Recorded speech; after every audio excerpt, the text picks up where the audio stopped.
Stand for what? You want me to stand for a song that continues to remind me of all the harms that are done us wrong? Stand for what? For your army that none of our sons truly belong?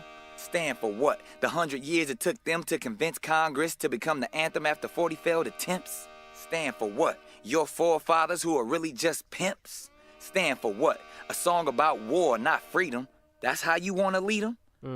I think a lot of people are confused by the new Arabic name, El-Hajj Malik El-Shabazz. I've always had the name on my passport, Malik El-Shabazz, only I only used it in the Muslim world. Well, Hajj is a title that is given to any Muslim who makes the pilgrimage to Mecca during the official Hajj season. Well, will you now use Shabazz and drop X? I'll probably continue to use Malcolm X and I'll probably use it as long as the situation that produced it exists. You don't feel that Shabazz takes the place of X?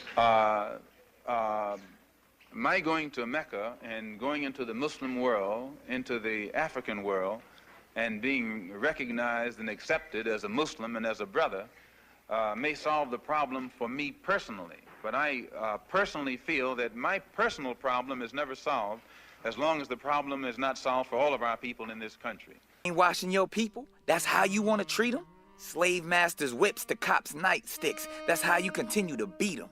Stand for what? The beginning of slavery in 1619 or the end of those black Marines of 1814? That's really what the lyrics are about. They may have taken the word slave out, but they forgot to remove the slave mouth. So I remain Malcolm X as long as there is a need to protest and struggle and fight against the injustices that our people are involved in this country. Are you prepared to go into the United Nations at this point and ask that charges be brought against the United States for its treatment of American Negroes? Oh, yes. Oh, yes, please. I think you're right in my chair. The audience will have to be quiet. Yes, as I pointed out when I was during my traveling, that African nations and Asian nations and Latin American nations look very hypocritical when they stand up in the United Nations condemning the racist practices of South Africa and that which is practiced by Portugal and Angola, and saying nothing in the UN about the racist practices that are manifest every day against Negroes in this society.